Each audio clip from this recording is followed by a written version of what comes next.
Maya Angelou, a phenomenal woman. The most banned author in the U.S. Powerful societies trying to push you back. She was being elitist. Her way of thinking is outdated. I never did anything wrong. Oh my, never. Actress, dancer, activist. Author of 36 books. Nominated for a Pulitzer Prize. Why were you a mute all those years? My voice killed that man. She had the voice of God.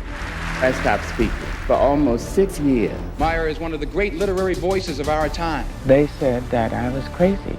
Poor thing. She's mental, you know. This poor ignorant woman, doesn't she know I will never speak? Because of what you experienced? I'm sure that's part of it. The hells she lived through began at the age of 7. When I was 7.5, I was raped.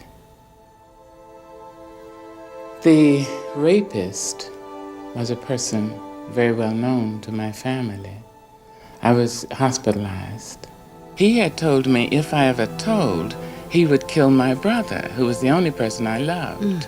My brother came to me, who was just about 9, and he asked me who did it. And I told him, if I tell, the man will kill you. He said, he can't kill me. I will not let him kill me. So I believed him, so I told him.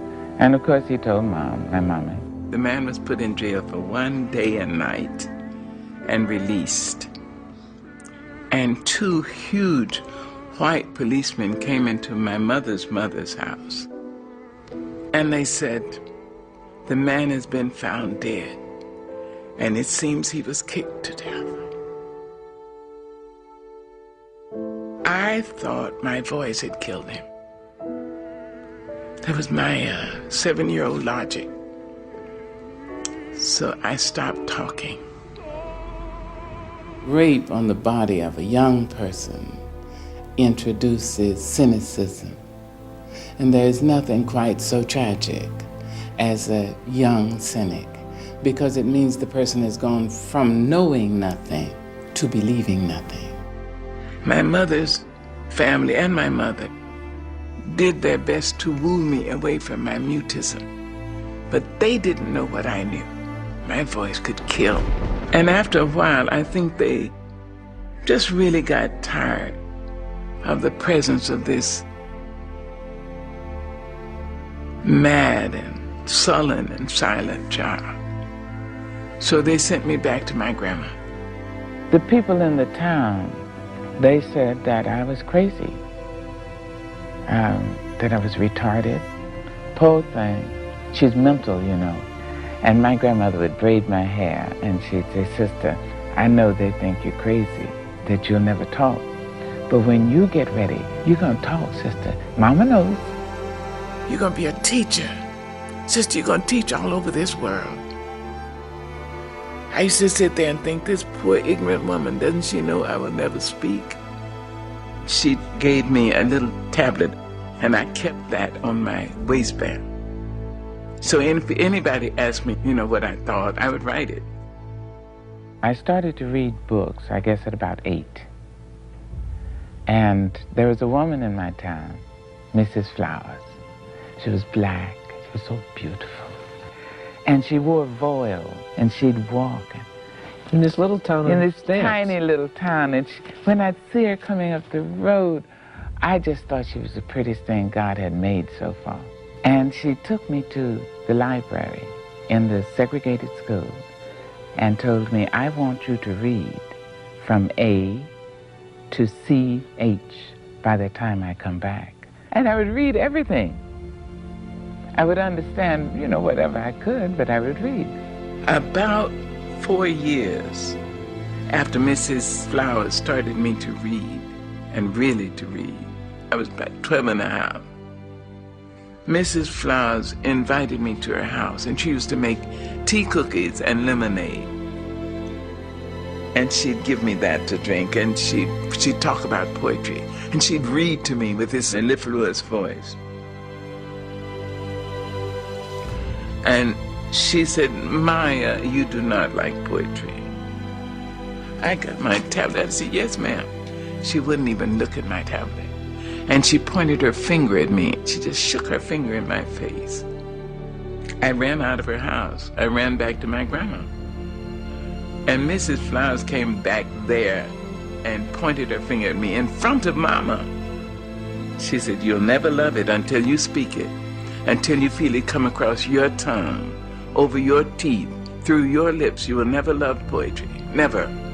And she harassed me. She kept following me around and around.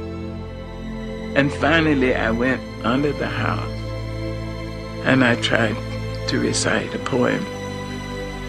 And I found I had left my voice. My voice hadn't left me. Maya Angelou.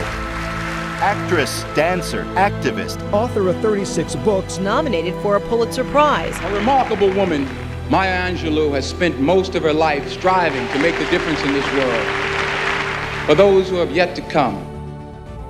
History, despite its wrenching pain, cannot be unlived, but if faced with courage, need not be lived again. Lift up your eyes upon this day breaking for you.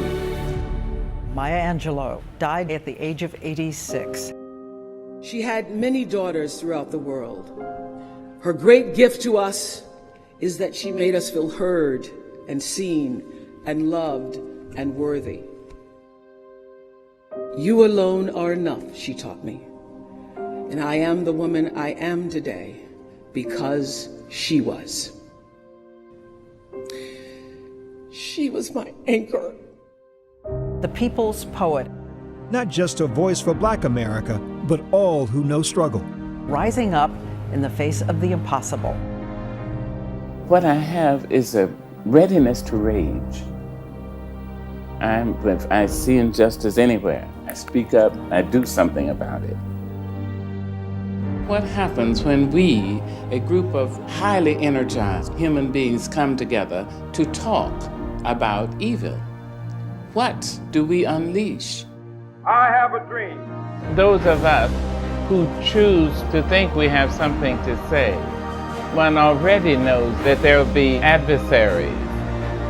One is sustained, though, in the belief that what one has to say is right. There was someone before me. Someone found the path. Someone made the road before me. And I have the responsibility of making the road for someone who is yet to come. To encourage young people, to remind them that they may encounter many defeats, but they must not be defeated.